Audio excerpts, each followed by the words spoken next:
Olá, olá, olá! Pode colar na área, o seu podcast esportivo está no ar, como mais uma semana, trazendo grandes histórias do esporte e sempre com personalidades do esporte riopretense e também da nossa região. Acabamos de assistir o vídeo institucional da Unirp, Centro Universitário de Rio Preto, Unirp, que tem conceito máximo junto ao MEC, em conceito 5. Estamos aqui nos estúdios da Unidade 3, onde se concentram os cursos de jornalismo e publicidade e propaganda. Venha conhecer a nossa estrutura e ser um aluno NIRP em 2024. Agradecimentos especiais aqui ao Thiago Serafim, nosso cinegrafista, também o Cristiano Abraão, nosso editor de imagens, além do Ronaldo Atilano, que faz parte da rádio Unirp, a Vanusa Carvalho, nossa social media, e também ao William Castro, o nosso designer, que produziu esse álbum, que tem feito muito sucesso com os nossos participantes.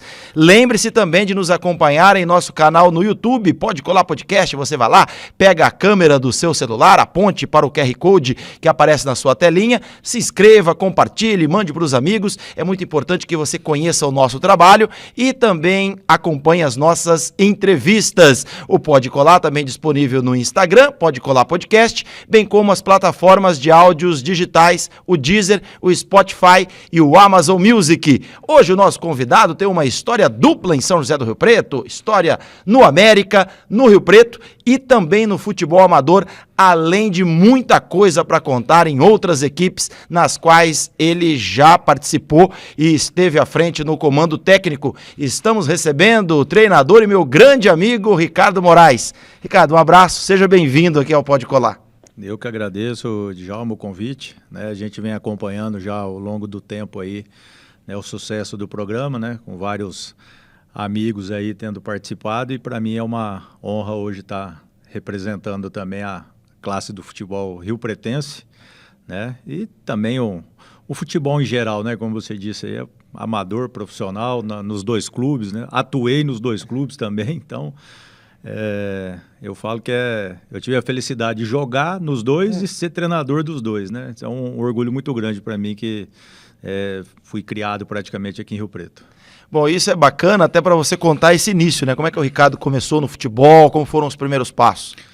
Eu comecei, a primeira oportunidade foi no Rio Preto mesmo, né? Com 17 anos, e atuei ali em 88 e 89, né? Já 89 já fazendo parte do elenco profissional do Rio Preto.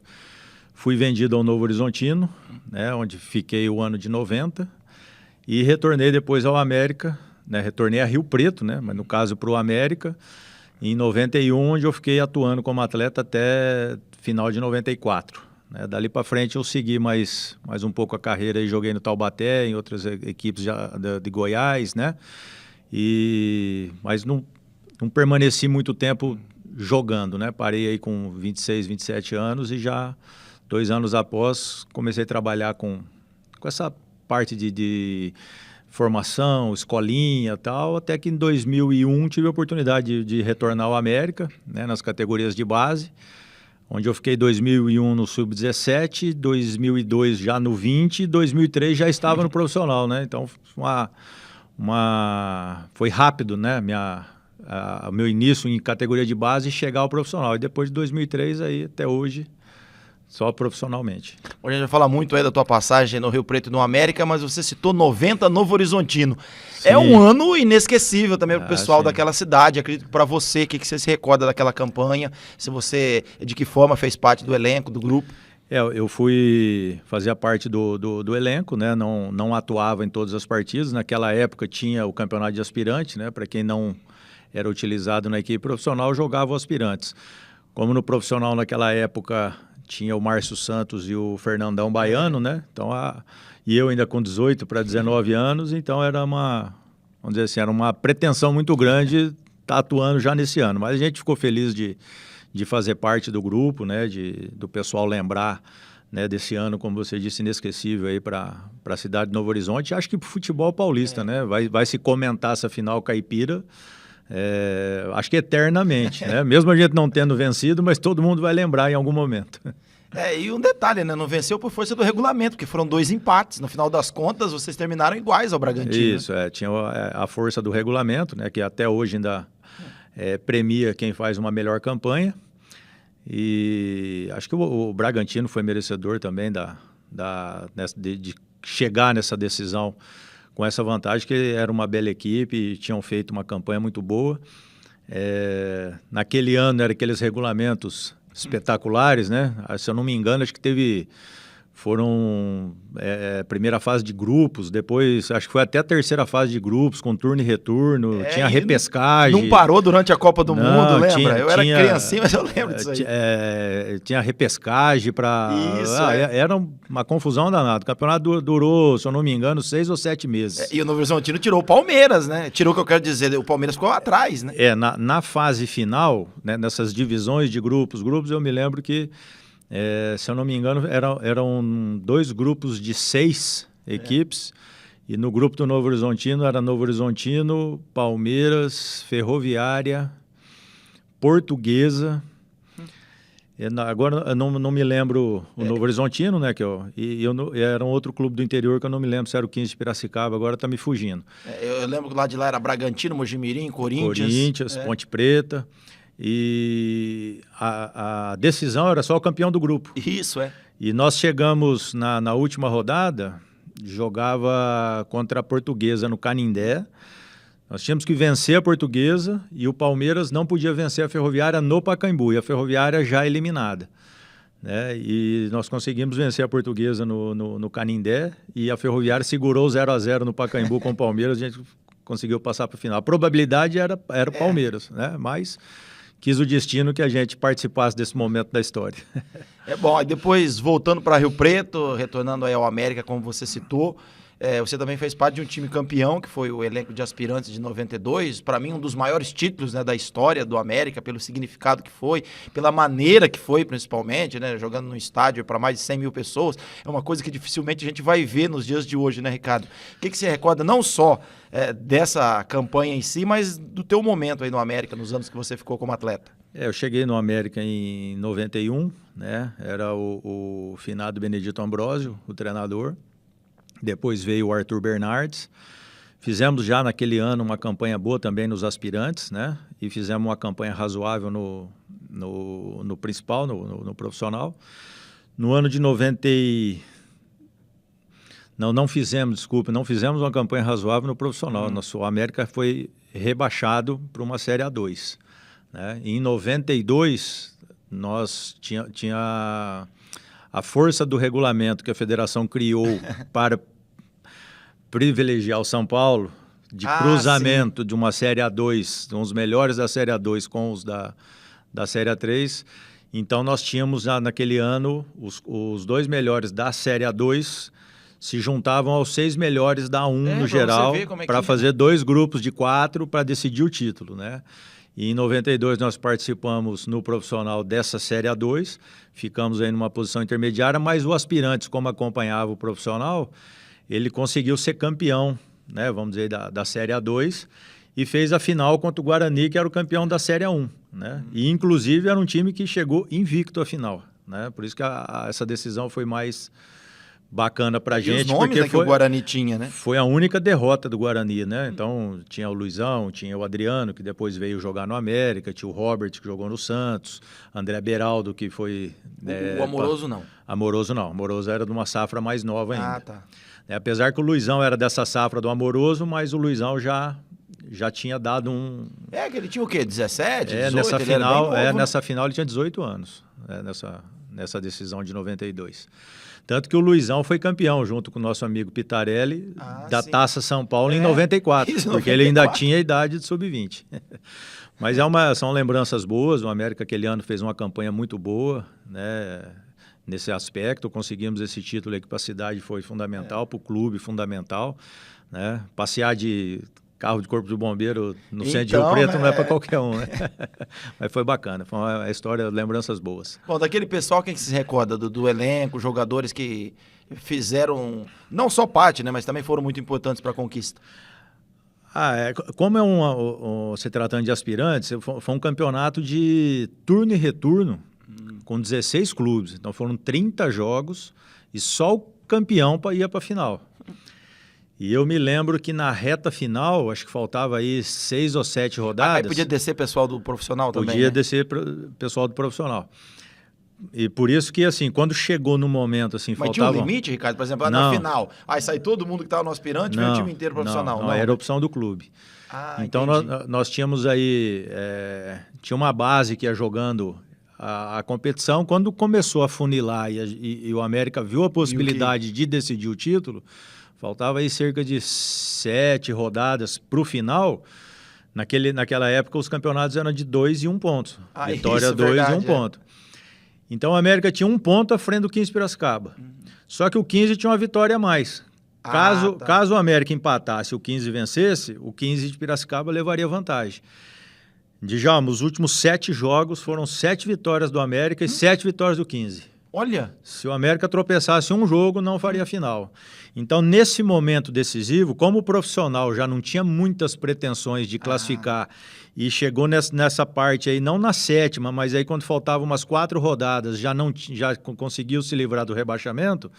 Então, nessas últimas 4 rodadas, aí desceu mais gente para ajudar. Então, o Roberto Fonseca, eu me lembro que jogou, acho que a partida decisiva foi em Araras contra o União São João. O Roberto Fonseca desceu para jogar, que hoje é treinador, né?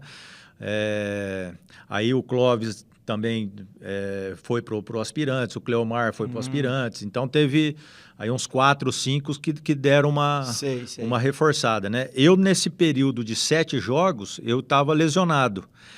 Eu só fui voltar a jogar na final. Tanto, o primeiro jogo da final não participei. Eu ainda estava lesionado. Eu dei uma sorte de poder participar do segundo jogo da final, porque era obrigatório fazer a preliminar do Campeonato Paulista. E a final do Paulistão era São Paulo e Palmeiras. Isso. E o São Paulo tinha que jogar a final do Mundial com o Barcelona em Tóquio. Então teve o primeiro jogo.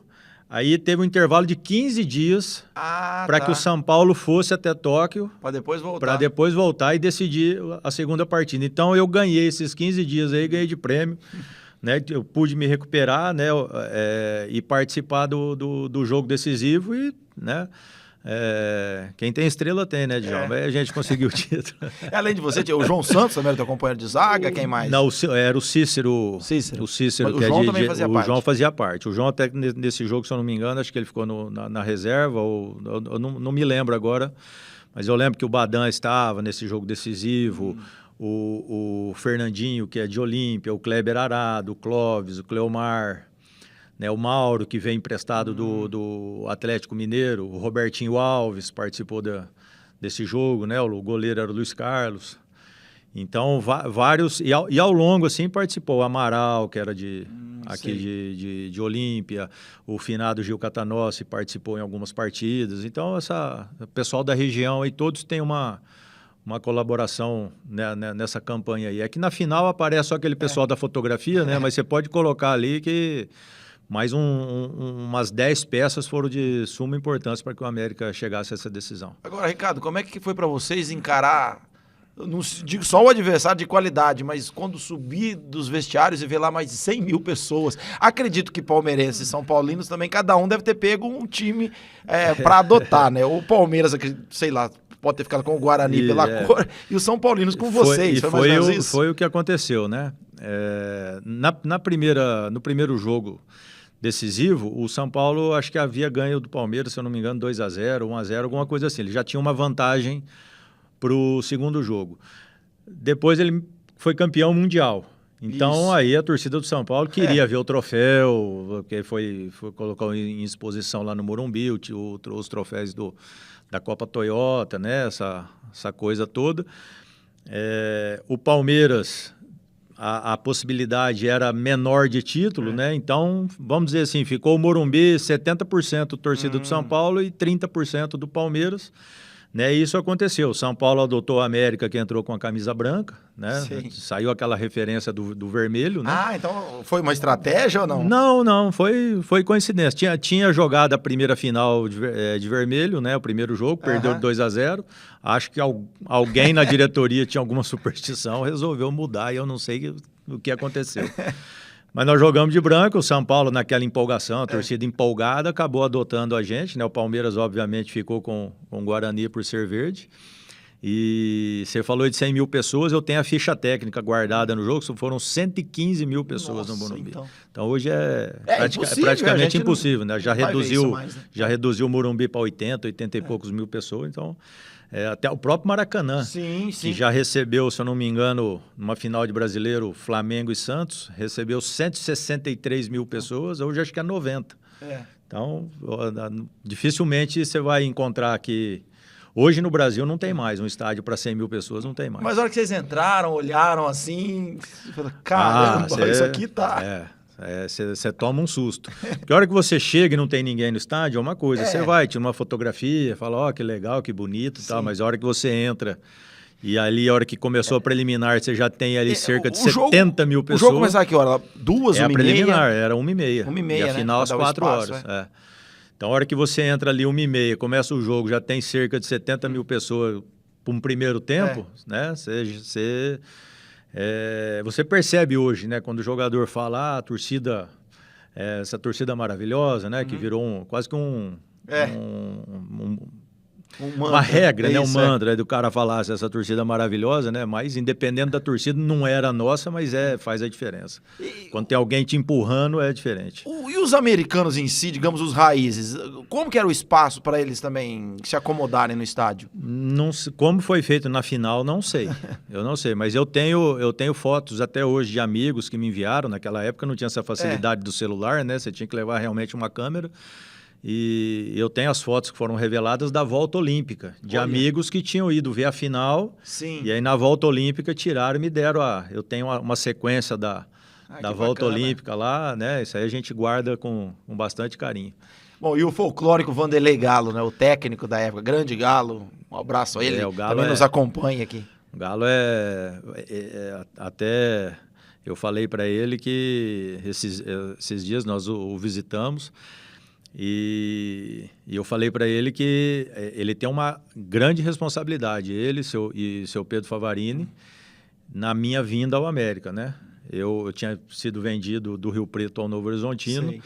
E chegando no final da temporada, eu tinha feito uma operação lá no Novo Horizontino, operação de joelho, estava com dificuldade de me recuperar, não estava conseguindo me encontrar, né? E seu Pedro e o Galo já me acompanhavam desde a época do Rio Preto no início, então fizeram a proposta ao Novo Horizontino para que fizesse uma troca de 2 atletas do América para ir para o Novo Horizontino e que eu viesse para São José do Rio Preto. Nessa época era comum nessa troca de jogadores? Na região tinha bastante, né? Então, foi um pedido do Galo e do seu Pedro Favarini, né? E aqui no América, depois que eu cheguei, 3, 4 meses aí, ganhando mais confiança após essa cirurgia, né? Já estando em casa também, consegui me reencontrar novamente, então tem muito a agradecer aos dois.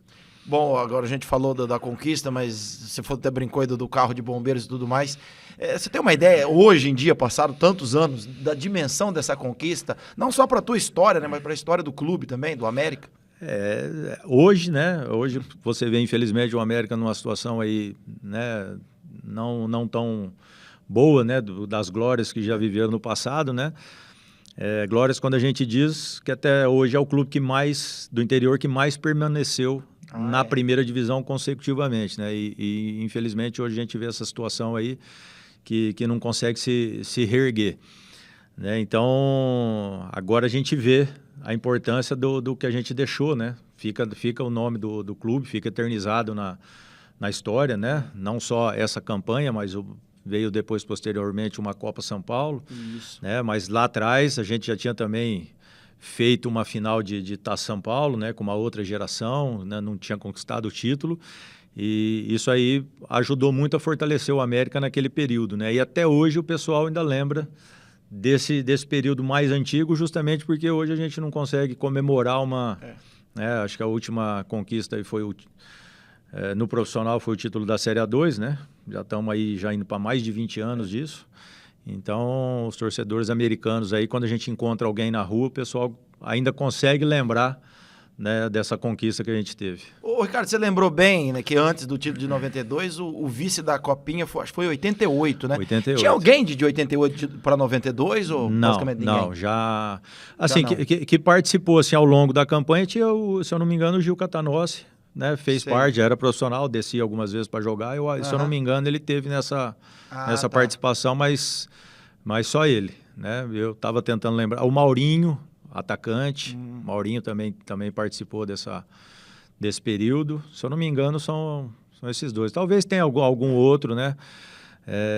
Eu não me lembro agora. Posso de repente falar algum nome e estar me equivocando, mas eu acredito que o Valdeir também, que era um meia, era um meia muito habilidoso. Eu acho que ele também teve participação nesses dois momentos do clube. Bom, você frisou bem, aí você ficou no América até 94? Até 94. Depois eu joguei no Campeonato Goiano pela Jataiense, depois fiz 2 temporadas no Taubaté e aí eu acabei encerrando. Você encerrou por algum motivo de lesão, alguma coisa assim? Vamos dizer assim que naquele momento era uma dificuldade muito grande para os jogadores do interior que não tinham um empresário. Ah, tá. Porque você fazia um campeonato paulista, mesmo que fosse A1, A2 ou A3, ele durava aí 4 ou 5 meses, depois tinha um campeonato brasileiro. Naquela época só tinha a Série A, estava se formando a Série B era diferente, com algumas equipes só de São Paulo, né? Inclusive em 93 nós conquistamos com a América também, eu estava até esquecendo dessa conquista, né, que muita gente esquece. A primeira Série B, assim, nesse formato de hoje, ela foi disputada em 94. Em 93 foi feito um torneio seletivo no Brasil inteiro para formar a Série B de 94. E São Paulo tinha 2 vagas. Então a Federação Paulista fez 2 grupos de 8 ou 9 clubes, não me lembro agora, e só o campeão ia para a Série B. E nós fomos campeões aqui do lado mais do interior, né? Muita gente talvez não saiba ou alguns não se lembravam. Nós somos campeões aqui do grupo do interior e a Ponte Preta foi campeã do grupo mais próximo a São Paulo. Tá. E aí América e Ponte Preta jogaram a Série B de 94. Né? Essa Série B ainda eu cheguei a participar. Né? Era grupos nessa época. Era grupos. Também, né? Era mais ou menos como é a D hoje, a Série D. Então ela era um grupo regionalizado, ela ia avançando. Né? Nesse de 94, se eu não me engano, o campeão foi o Juventude e o vice o Goiás. E o Goiás estava no nosso grupo aqui do América. Primeira fase aqui, por ser regionalizado, né? Goiânia, né? Mais próximo de Rio Preto, ficou América, Goiás, Goiatuba, Barra do Garça, e agora Tá me confundindo, eu não lembro se foi o Atlético Paranaense ou o Americano de Campos. Entendi. Porque o Atlético Paranaense foi campeão em 95. E em 95 estava no grupo do América também, na Série B. Né? Então, quer dizer, foi uma conquista também, porque eram 8 ou 9 equipes e era turno e retorno, ponto corrido, só saiu para o campeão. Na B, você disse? Na classificatória para B.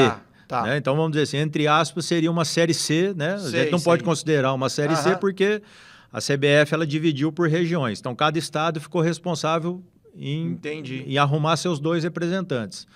E o estado de São Paulo tinha 2 vagas, ficou no grupo nosso aqui, eu lembro mais ou menos, era América, Botafogo de Ribeirão, Marília, Noroeste, Ferroviária, Novo Horizontino, Catanduvense. Eu não me lembro agora se o Olímpia ou Araçatuba estavam, essas equipes eram mais aqui da região. Eles disputavam a Série A, né? 15 de Jaú, o 15 de Jaú. Então, dessas equipes, aí é o campeão no geral. Né? Turno e retorno, ponto corrido. Campeão ia para a Série B. E do lado de lá ficou Ponte Preta, Rio Branco de Americana, Juventus, né? Mojimirim. Né?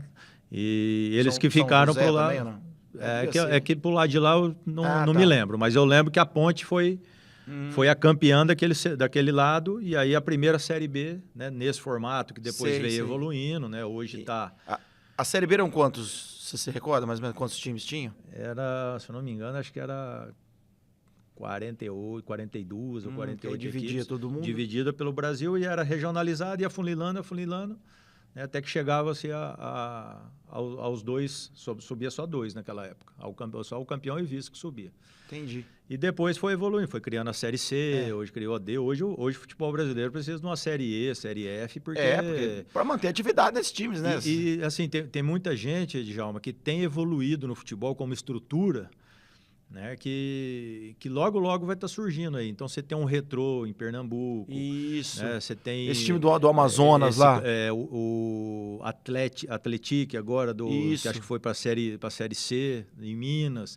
Então são clubes que começaram lá com categorias de base, mas se estruturando, com centro de treinamento espetacular. Então, o Amazonas que eu citei. O Amazonas que você falou. Né? São clubes que, assim, se a gente for puxar pelos nomes de 20 anos atrás, você nunca imaginava. Não, Mas são clubes que estão crescendo e estão procurando espaço, estão achando brecha de gente que não se organiza, né? Vamos dizer assim, aqui em São Paulo, clubes tradicionais que não se organizaram e estão ficando para trás. Se a gente pegasse a Bzinha desse ano, quantos times de camisa tinha, né? É só você pegar nisso daí. Né? Ainda foi criada uma 5ª divisão e nós temos um paulista de Jundiaí lá na 5ª divisão. Né? Você pega uma 4ª divisão hoje, que vai ser criada aí uma A4, então você pega de times que passaram na 1ª divisão, você vai encontrar América aqui em Jaú, Rio Branco de Americana. Né? São equipes que faziam... União São João subiu, União São João foi para a 3. Para a Série A3. Né? O Nacional vai ficar nessa A4, o Barretos, que foi rebaixado. Mas você vê que são clubes tradicionais que faziam grandes campanhas no passado, mas ficou parada. Né? Então, você vai pegar lá, daqui a pouco você vai ver numa Série C, Série B brigando aí, o Retrô. Você vê o Cuiabá. Isso, né? O Cuiabá ele veio pegando uma carona do Sene, que já tinha uma estrutura de centro de treinamento, então ele já veio lá de baixo, veio se organizando, foi entrando na competição estadual, foi criando corpo. Então, não é um negócio, Cuiabá está na Série A, da onde que surgiu? Não, vai pesquisar lá atrás, você vai ver que o pessoal se organizou há 12 anos atrás para agora estar jogando a Série A. E permanecendo, você vê que não chegou e caiu, né? Permanecendo. Você vê que pelo dinheiro, o Luverdense também chegou numa Série B do brasileiro, mas você vê que nem se fala mais. Por quê? Chegou e não conseguiu se sustentar. E muitos clubes, né, eu acho que muitos clubes aqui em São Paulo tradicionais vão ter muita dificuldade para chegar de novo numa 1ª divisão. Cada vez mais a federação tem enxugado a 1ª divisão. A ideia da federação era ter 12 clubes, né, depois de muita briga, que nós estamos permanecendo ainda com 16, mas você vê que já esse regulamento que não joga dentro do mesmo grupo para diminuir os jogos, né? Para ter as datas, né? Porque você não pode acabar com o futebol regional, porque senão a federação também sofre. Ela depende desse futebol regional, dessa vida aí. Né? Só que a CBF tem pressionado os estados. Né? A CBF faz o calendário agora, joga para o ano que vem, para as federações têm que se encaixar. Né? Tá difícil isso daí. Então, a gente iniciou a conversa aqui falando de um campeonato paulista de 3 turnos. Isso. De 7 meses. Né? Isso aí, esquece, nunca mais. Ô, Ricardo, depois do final da tua carreira dentro de campo, aí o que te fez pensar, falou, poxa, eu ainda tenho muito para trabalhar nesse meio, se não como atleta, na beirada de campo e como treinador ou comissão técnica, como é que foi essa mudança? Foi um negócio assim meio que despretensioso. Eu como atleta ainda do América, eu consegui me formar em educação física, né? Naquela época ainda só tinha o curso em Catanduva, não tinha na cidade de Rio Preto. Mas com todas as dificuldades de viagem, essas coisas do profissional, a gente conseguiu, né, se formar. E quando eu decidi parar, né, a gente foi usar, vamos dizer assim, o diploma tinha que servir para alguma coisa. Né? E a gente recebeu um convite na época do Palestra, né? Era o Edmo, que era o presidente na época, né? O Palestra sempre teve molecada, né? Vamos dizer assim, entrava em competições, era sempre forte. Eu sempre fui sócio do clube. Nesse período que eu estava numa transição não paro, né? O pessoal me convidou para retornar ao amador aqui de Rio Preto, enquanto que eu estava te falando lá atrás, você jogava 4 meses, depois você ficava 6, 7 parado. Então, sempre aquele pensamento, pô, ficar parado. Numa dessas que eu fui ficar parado, eu resolvi jogar o amador para Palestra. E ao final da competição, eu tive até um convite do Dr. Virgílio para voltar a jogar no Rio Preto. E tive a proposta do Edmo para iniciar no Palestra, com as escolinhas, né, as categorias de base ali do campo, né, a molecadinha de 9, 10 anos, e eu fiquei um período meio que pensando, volto, não volto, no fim, pensei na estabilidade de um ano, Sei. já estava em casa, eu tinha conhecido há pouco tempo a minha esposa, tá. né, a gente estava começando a ficar junto nesse período, e eu decidi, então, que eu ia ficar e começar...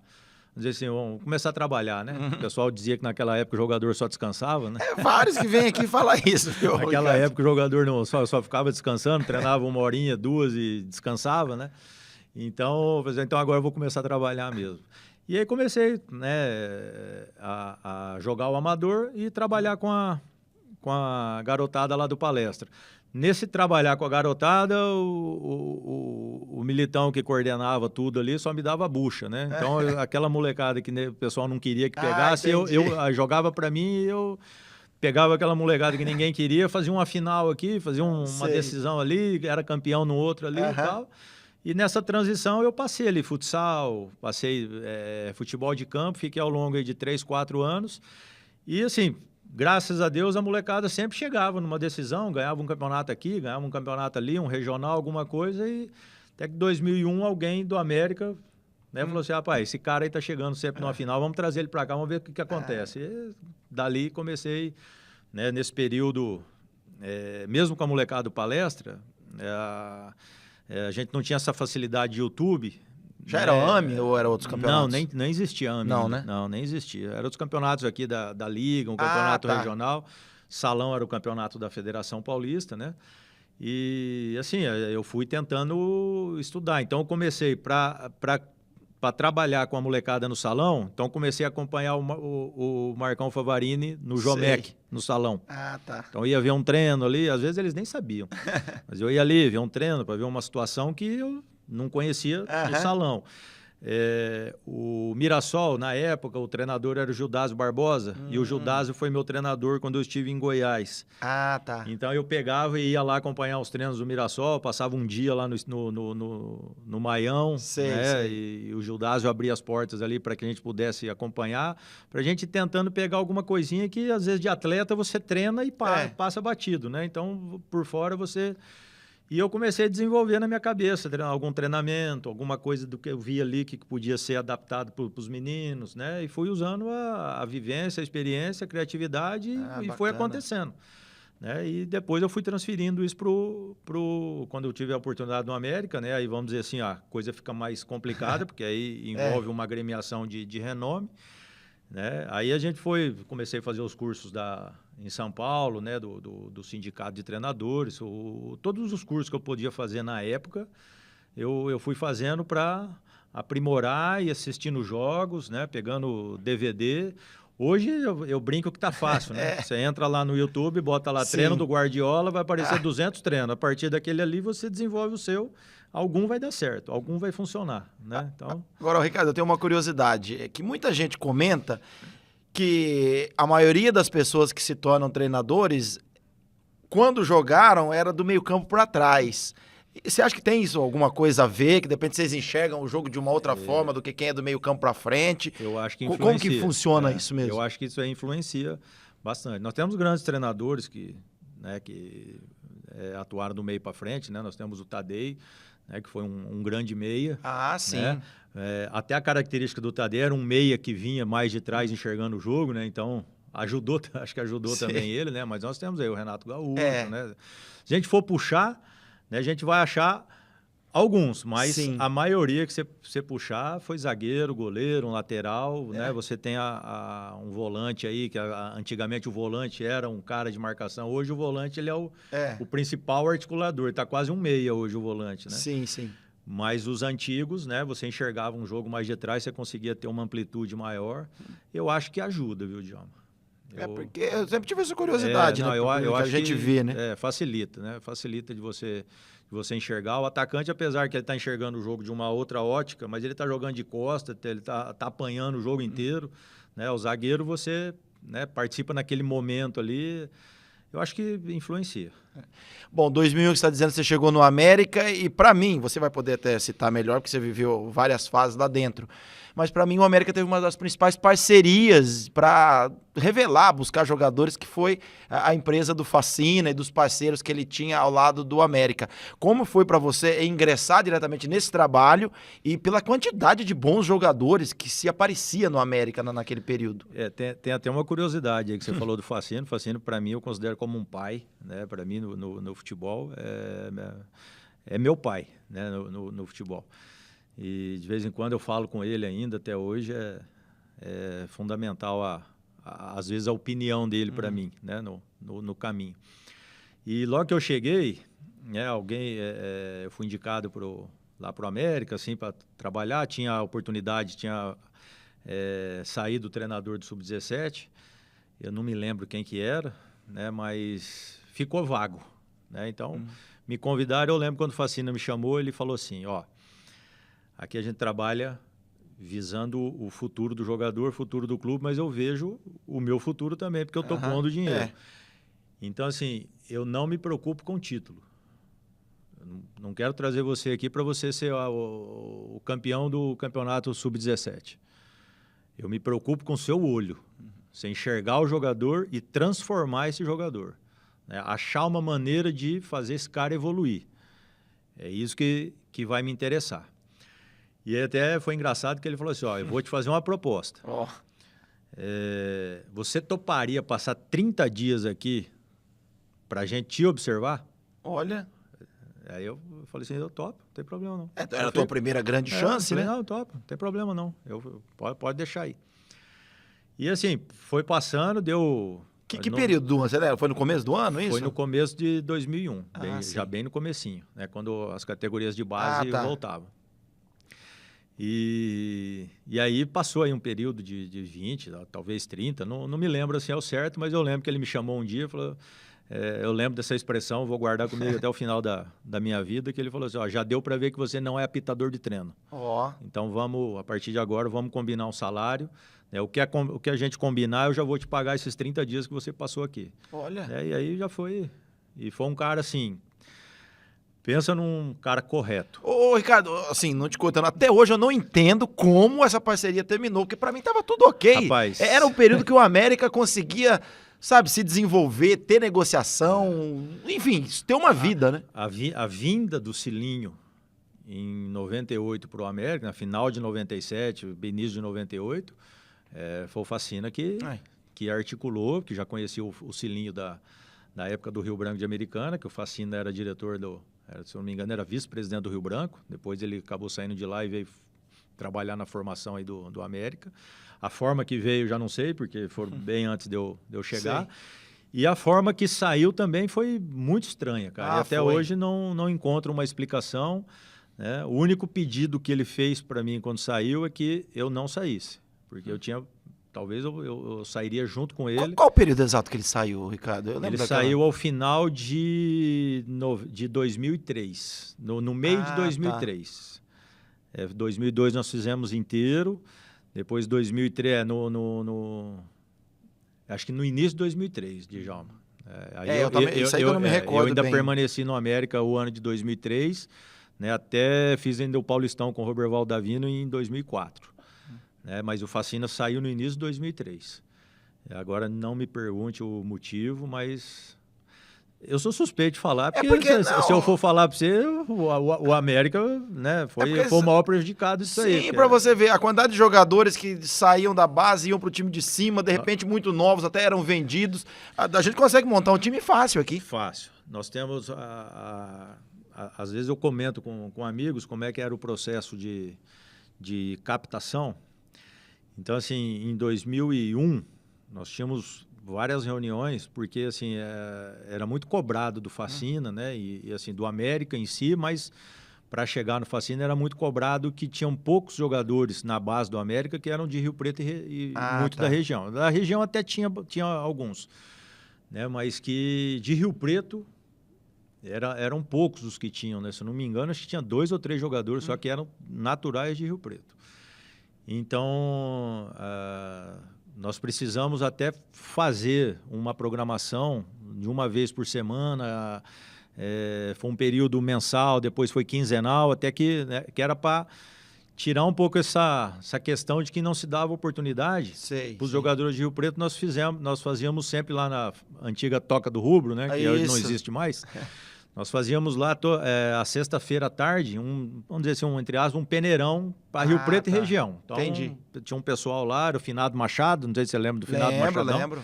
Finado Machadão fazia a relação lá, separava lá 30 nomes por sexta-feira. O pessoal se chegava no Teixeirão, levava lá na Toca do Rubro. E aí da comissão técnica a gente ia lá, né?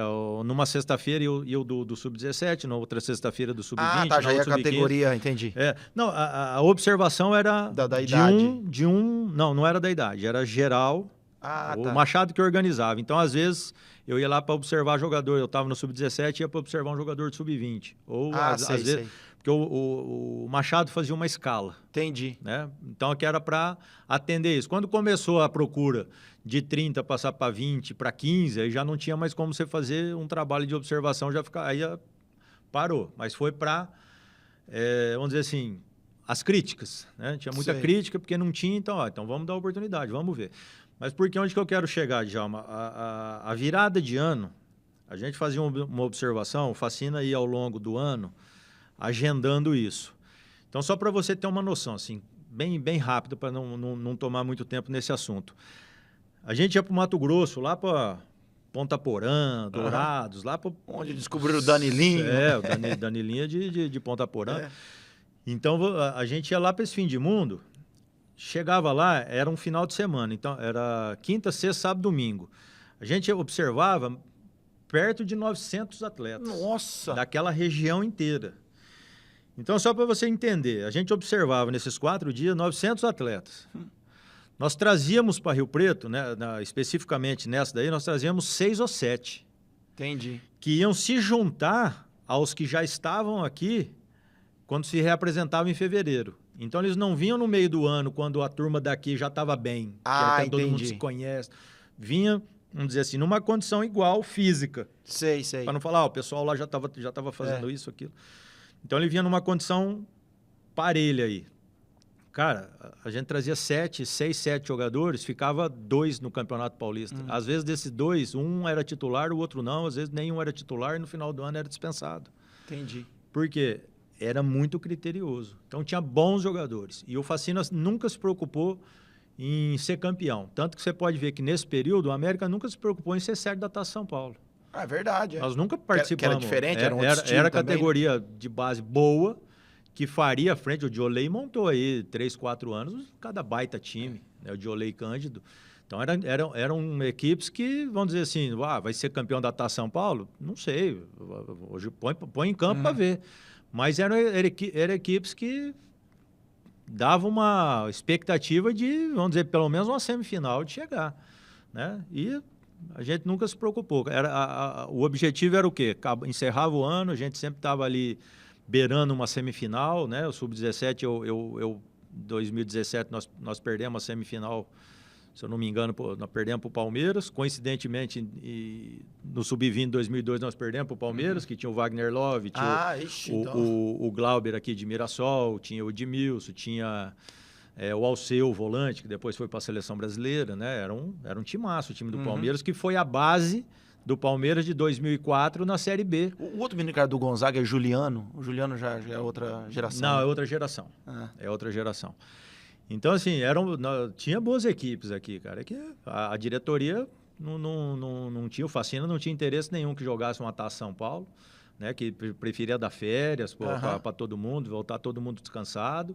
E ele tentar, nesse período, ia fazendo as negociações dele daquilo que o pessoal viu durante o campeonato, né? Como o América sempre estava beirando aí uma semifinal, né? Até no Sub-15 acabou sendo campeão nesse período. Isso, Também, a gente estava falando aqui de título, né? Às vezes a gente esquece, né? O Sub-15 do América foi campeão paulista. Foi 2000? 2000. Foi campeão com o seu França, né? Foi um início de trabalho com o Betão Alcântara. Depois o Betão passou para o Sub-20. Naquele mesmo ano ele já passou para o Sub-20. E aí o seu França veio para fazer o restante do Campeonato Paulista. Entendi. E acabou o América sendo campeão. Então era uma safra muito boa, cara. E dessa turma aí, é que a gente lembra dos famosos, né? O Danilinho foi para time grande, mas a maioria aí foi vendida ali para para times menores, né? Que faz um caixa que paga o Isso. mês, né? Paga o mês do trabalho e tal. Não um ou outro que pagou o ano, né? Mas era um trabalho fantástico, cara. E se tivesse continuado, acho que talvez até hoje teríamos grandes equipes dentro do América. Porque justamente depois que saiu, a gente não via mais revelações. Não tinha. Tirando o ano de 2006, mas que foi também um time montado para aquela competição. Né? E depois, no fim das contas, quase ninguém ficou, com exceção do Zuba, acho que mais um ou dois. Porque é o que você falou. Foi uma equipe ali montada pelo Candinho. O próprio Rincon veio aqui, ele contou para mim o Rincon, parte da história. Eu era técnico do Rio Preto, o Dalla Pria fez uma reunião com Pedro Dalla Pria, Pedro Batista, me chamaram pedindo para que a gente liberasse o Rincon para jogar a Taça São Paulo, né? E até tem uma história aqui, né? O pessoal pode ficar bravo comigo, eu falei assim, mordeu a língua, né? Ainda bem que eu mordi a língua. Porque eu brinquei com o Rincon quando ele foi e falou, negão, você vai perder uma semana de treino e depois você vai ter que correr atrás dele, né? Porque acho que ele comentou quando ele veio aqui. Naquele time nós tínhamos o Bira, que era volante, o Rodrigo Alemão, eram bons... É verdade, Nós tínhamos bons defensores, né? O Rincon era um moleque ainda, né? Com 19 para 20 anos, por isso que ainda tinha idade da taça. Copa, né? Copa São Paulo. E eu falei, quando você voltar, você corre atrás aí, porque você vai perder uma semana dentro dessa competição. Na realidade, ele perdeu 2 porque nós precisamos liberar ele uma semana antes do início para que ele pudesse se entrosar com o time aí que o Candinho estava trabalhando. E eu brinquei com ele, falei assim, Rincon, o grupo Cruzeiro, Guarani, América, então vai lá, você vai fazer 3 jogos uma semana, volta logo para você não perder muito. No fim, ele acabou ficando um mês. Acabou ficando um mês com o América, né? Por isso que eu falei, eu acabei mordendo na língua, né? Mas foi uma mordida satisfatória, né? Que tinha um time da nossa cidade aí que conquista o título. Cara, deixa eu só puxar aqui o HD aqui, você falou de Copa São Paulo, eu sei que a gente já passou um pouco dessa época, mas 92, o América foi sede, até que lembra que foi sorteio na moedinha com o São 93. Paulo do Rogério Ceni. 93. Você já não tinha mais idade, aí né? eu já tinha estourado a idade, eu já não tinha mais idade, eu já estava efetivamente no profissional. Que foi a moedinha do São Paulo, Bahia, América, né? Eu lembro certinho do grupo também. Algumas coisas eu lembro bem. Era América, Uberlândia, Bahia e São Paulo. Isso, Todo mundo ganhou do Uberlândia de 2-0. Aí o São Paulo ganhou do América, o América ganhou do Bahia, o Bahia ganhou do São Paulo, de 1-0. Então o saldo de gols empatou tudo. Aí foi pra bolinha, na decisão da bolinha lá, ficou aquele negócio. A primeira que sair tá eliminado ou tá classificado? Né? Então, quem sair primeiro é o primeiro do grupo, quem sair segundo... você lembra do sorteio? O pessoal comenta, né? Eu tava no dia, eu estava no evento, né? Eu vi a cara do João Baiano fazendo assim, no meio do campo. Né? Porque o sorteio já foi ali. Foi no Mário Alves Mendonça. No Mário Alves Mendonça, já precisou ser ali o sorteio. E aí o pessoal, eu não participei efetivamente, mas o pessoal diz que sugeriram, né, que saísse a primeira bolinha, era o primeiro do grupo, porque você tinha que ter uma referência para a sequência da competição. É verdade. E a segunda bolinha seria o segundo do grupo e o terceiro estava eliminado. Né? Que aí alguém lá do América falou, não, o primeiro que sair já está eliminado. Que aí a chance é maior, né? Ficar 2 bolinhas ali, né? Puxou, era o número do América, eliminado. Depois só definiram mais 2 bolinhas para ver quem era o primeiro e o segundo. Né? E acho que foi São Paulo e Bahia pela sequência, né? E o São Paulo seguiu, né? O Bahia seguiu também lá a competição, o São Paulo acabou sendo campeão. Mas era essa safra aí do Rogério Ceni, do Jameli, era um baita time. O time de São Paulo era muito bom. Bom, agora você está falando aí também, voltando agora para os tempos mais atuais. Como é que surgiu também a tua oportunidade depois... Foi direto do América para o Rio Preto ou teve alguma coisa nesse meio campo aí quando você saiu? Não, teve no meio campo. Eu fiz o América 17, 20. Depois, já no profissional, fui auxiliar do Cilinho. O Cilinho foi demitido, eu assumi no Paulistão alguns jogos. O fiel escudeiro Júlio apareceu aonde? Aí, o Júlio já estava no ano anterior. E ele já começou a participar com a gente no profissional. O Júlio além de ser meu escudeiro, né, já era meu amigo antes da gente se formar. Entendi. Antes de eu ser jogador. Achei que vocês conheceram no... Antes de eu ser jogador, né, a gente se conhece desde os 15, 16 anos. Eu tenho que trazer ele aqui também. Não, pode convidar ele, que é gente boa demais. E aí eu tive com o Cilinho acabou sendo demitido, eu fiz o Paulistão de 2002, alguns jogos, e depois fiquei para a Copa Paulista de 2003. Né? Iniciamos em 2003, aí o América trouxe o Edu Marangon. O Edu não quis contar com a gente no profissional. Eu voltei ali a trabalhar com o Facina, né? Até então ficaria no Sub-20, né? com o Facina ali. Depois do Paulistão, aquele desmanche, né? O América decidiu que jogaria a Copa Paulista. O presidente tinha acabado de assumir o finado Edmar, né? O Edmar Rocha. E aí ele e o Facina me sugeriram que eu fizesse a Copa Paulista já no profissional, né? Aí fiquei 2003 no profissional aí ao final do Paulistão até o final do ano. E em 2004 veio o Roberval, aí eu continuei com o Roberval no Campeonato Paulista. Ao final do Campeonato Paulista de 2004, o América não ia participar mais de Copa Federação, aí o Edmar já tinha falecido, né? Tem uma infelicidade aí de doença. Assumiu o Joacir não quis jogar mais a Copa Paulista, então o América ficou ali parado. Aí a gente preferiu nós tínhamos alguns desentendimentos, né? Vamos dizer assim, ó. Não vou entrar em detalhes, né? Mas tinha saído. A Facina já tinha saído, tal. Algumas coisas não se batiam. Eu saí e tive o convite do Rio Preto, através de seu Arino. Olha! Para trabalhar, era até uma regressão na carreira, para trabalhar com o Sub-17 dele. Já estava até no campeonato, eu brinco que assim, eu devo muito ao seu Arino, porque ele me convenceu a dar um passo para trás, para dar dois para frente. Né? Porque eu saindo assim, Isso era 2004 ou 2005? 2004. É meio que um contrassenso, né? Você está no profissional do América na 1 e você ir para o Rio Preto no Sub-17 na 2. Fica meio que né? Mas eu nunca gostei de ficar parado. Eu tenho... ia se manter aqui na cidade também, né? De ficar em casa sem fazer nada, eu tenho que fazer alguma coisa. Então ia se manter aqui na cidade, né? E assim, meu filho estava na época com 4 anos, né? Fácil de eu fazer a conta, porque ele nasceu em 2000. Então ele estava com 4 anos, as fraldas eram caras pra caramba, né? São até hoje. Aí, Cris, ó, atenção. Então, Cris e Thiagão, que dica. Não podia ficar parado de jeito nenhum, né? Então, conversei com o seu Arino, chegamos ali num acordo, né? Que pudesse aí eu ir me mantendo.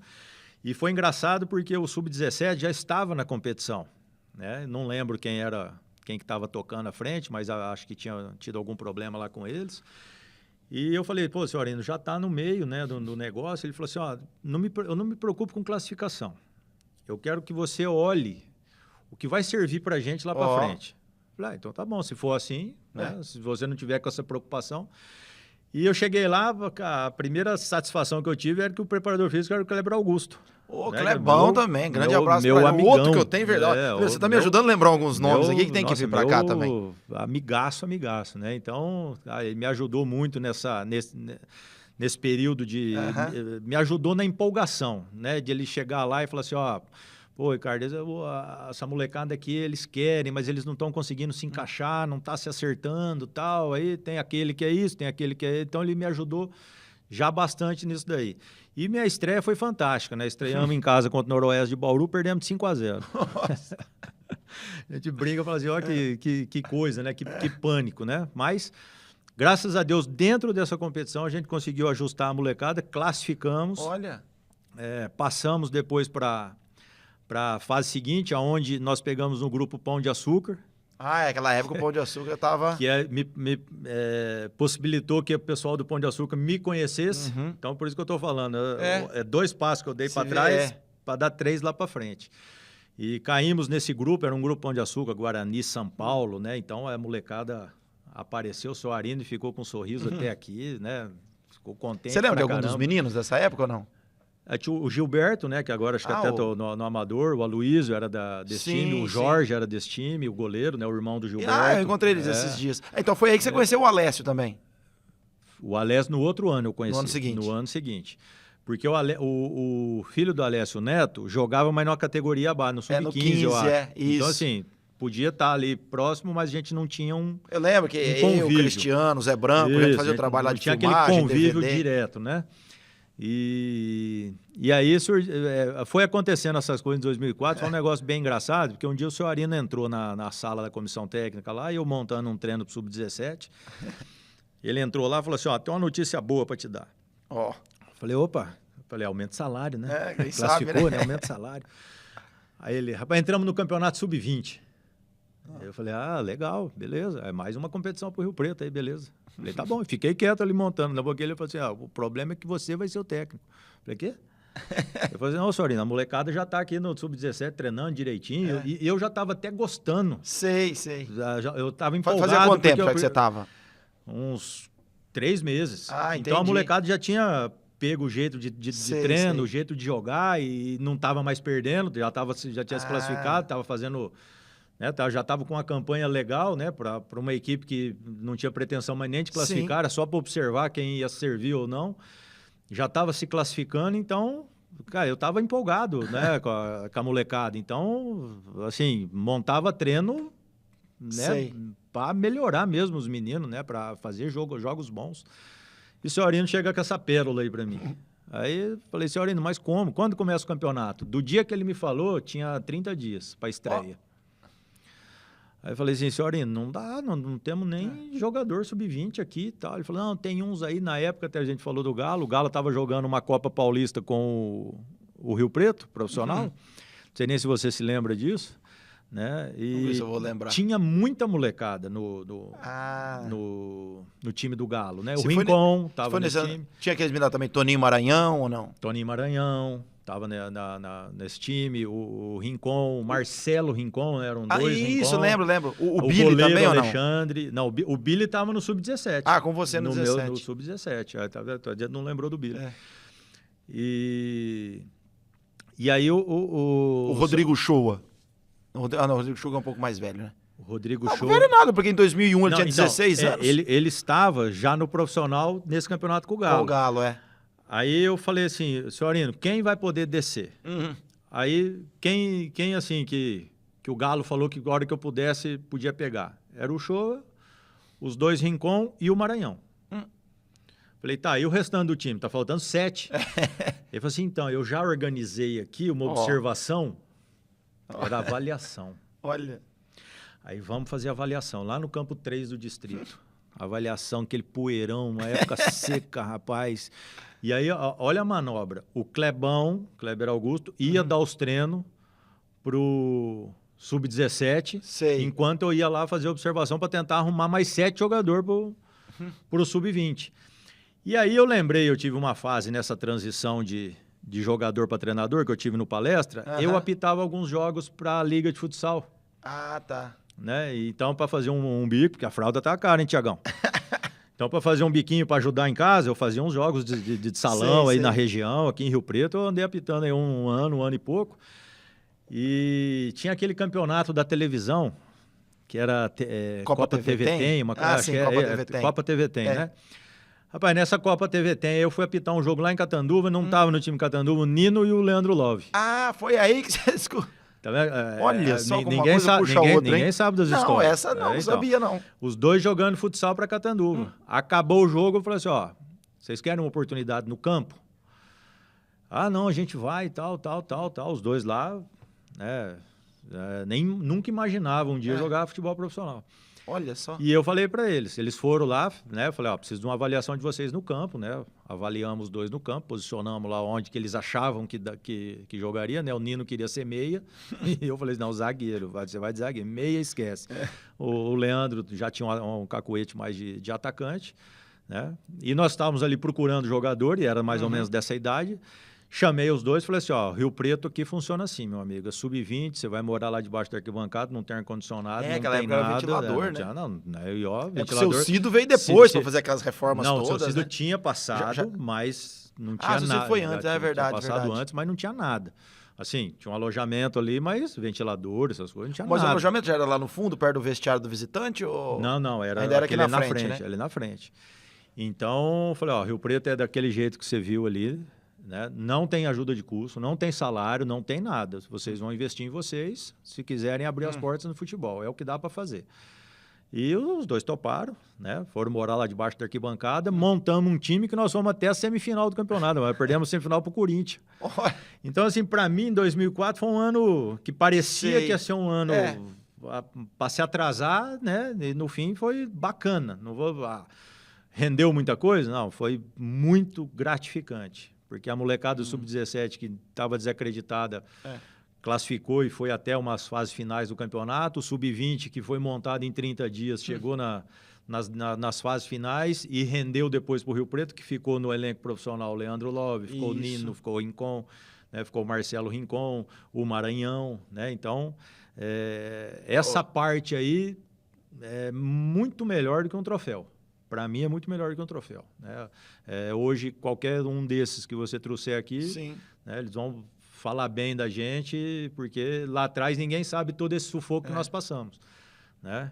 E aí, depois desse processo no Rio Preto, aí o pessoal do Pão de Açúcar me conheceu, o próprio pessoal do Rio Preto, aí fui conhecer o Alessio, né? Aí foi me dada a oportunidade no Rio Preto.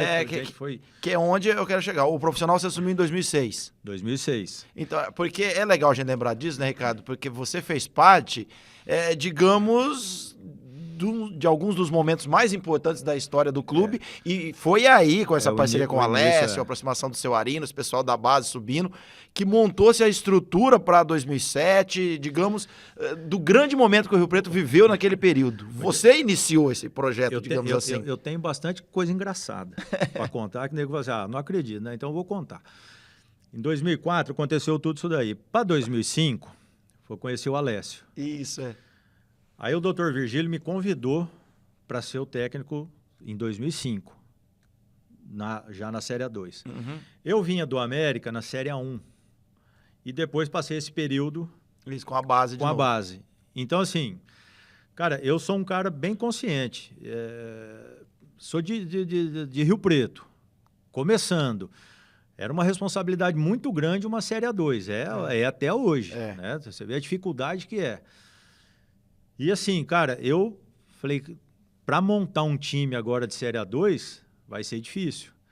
Então, o Alessio até brinca comigo, se um dia você convidar ele a encontrar, vai ser, ele tá me devendo uma vinda aqui. Em 2005 você pipocou. Você vem em 2000, realmente eu pipoquei em 2005. Quem que ficou então em 2005? Aí o Virgílio chamou o Márcio Rossini. Ah, o Márcio. Aí eu fiquei com o Márcio Rossini de auxiliar. Porque eu não me sentia em condições de montar uma equipe. Eu não conhecia jogador assim para montar uma equipe competitiva na A2. Falei, aí a gente monta um time e cai, né? Eu tô começando agora aqui de Rio Preto. Eu vou ficar o resto da vida marcado aqui. Eu, como sou um cara, não tô pensando de dinheiro. As coisas acontecem no tempo que Deus permitir, Djalma. Se não era naquele momento, não era. Vai ser em outro. Se tem coisas melhores para acontecer na minha vida, é Deus que sabe. Eu sigo minha vida. Vivo a cada dia.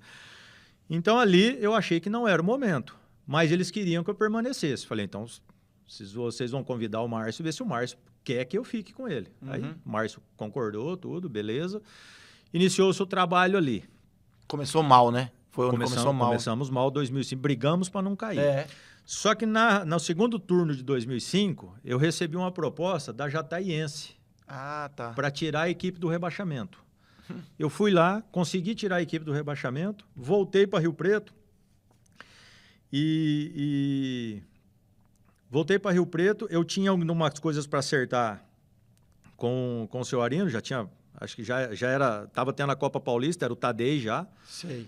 A Série A2, chegamos no final, se eu não me engano, não sei se terminou com o Márcio, mas eu sei que escapamos nas últimas rodadas. Uma coisa... Eu fui para Goiás para... Lembra se foi o Garrinchinha que fez um gol lá no final, Não lembro agora. Eu lembro que passamos um sufoco, né? Mas conseguiu se livrar. E aí teve a Copa Paulista, veio o Tadei. E aí na Copa Paulista o Tadei puxou toda essa molecada que a gente tinha, né, buscado em 2005. Sim. Então o Tadei botou para jogar o Leandro Love. Então muita gente acha que o mérito é meu de botar para jogar. Não, é lá do Tadei. Começou ali no Tadei em 2005, ele pegou essa molecada, fez uma Copa Paulista boa, estava indo bem. Tanto que ele estava indo bem, que ele recebeu um convite do Barueri, que era, na época, o bambambam da série ali de acesso. E, coincidentemente, por isso que eu falo que as coisas acontecem tudo no tempo de Deus. Eu acabei ali vim embora da Jataiense, e quando eu saí do Rio Preto, tinha ficado um mês para receber para trás. Eu falei assim, vou lá conversar com o pessoal, ver se eles conseguem me acertar, vou procurar seu Arino e tal. E eu me lembro que eu fui e parei no lanchinho do Chico. Isso, lanchinho do Chico, tá lá até hoje. Estou ali sentado, esperando porque eu fiquei sabendo que estava tendo uma reunião do Dalapria, do Alessio, o Marcão lá da banda, me fugiu o sobrenome do Marcão. Eu esqueci, da banda Oxigênio. Isso. É o Marquinho do Oxigênio, não vai lembrar. E o Tadei, porque o Tadei, né, o Rio Preto tinha passado classificado da primeira fase, mas ele recebeu esse convite. Ah, tá. Então eles estavam definindo o que ia ser da vida dos dois. E eu tô ali sentado esperando, e o senhor Arino estava na reunião também, estou esperando o senhor Arino sair para eu ir lá conversar, porque foi ele que me levou para o Rio Preto. Né, eu permaneci depois no Rio Preto, mas era ele que tinha me levado. Então eu falei, vou conversar com o senhor Arino e ver se eu consigo receber, né? E beleza, acabou ali a reunião, eu lembro que eu vi o Tadei já descendo lá pro lado dos vestiários, o Marcão veio ali pro lado do lance, falou assim, você tá aí, tal, como é que você tá? Ah, tô bem, babá. Tá em Rio Preto? Tô. Espera um pouquinho. Correu lá pra dentro, chamou o Alessio, passou 2 minutos, o Alessio me chamou lá pra dentro, falou assim, vai assumir agora ou não? Não, foi assim. Vai assumir agora ou não? Agora porque no começo do ano... Porque eu não tinha para 2005, né? Aí eu falei assim, não, agora eu vou assumir. Porque já tinha uma base formada. Sim. Entendeu? Aí eu perguntei para ele, falei assim, quem vai ficar desse time que tá aí? Porque eu já tinha acompanhado alguns outros, tinha chegado em Rio Preto há uma semana, mas a gente tá longe, você acompanha os outros, você vê quem tá, a campanha estava sendo boa, tá num time que já estava estruturado, o Tadei já tinha deixado o time já organizado ali naquele período. Eu falei assim, não, agora eu fico. Por quê? Porque agora nós temos uma competição para dar sequência e a partir dessa base a gente busca mais 3 ou 4 e aí vamos dar sequência, porque é o que eu falei pro Dalapria, pro doutor Virgílio, em 2005. Falei assim, doutor, se o senhor quiser, monta o time e deixa para dentro de campo que eu me viro. Agora, montar eu não vou, porque aí vai ficar a responsabilidade tudo minha. Então, não vou montar. Monta e joga lá para dentro do campo eu sei o que eu faço. Pode dar errado, pode dar certo, mas ali eu me entendo.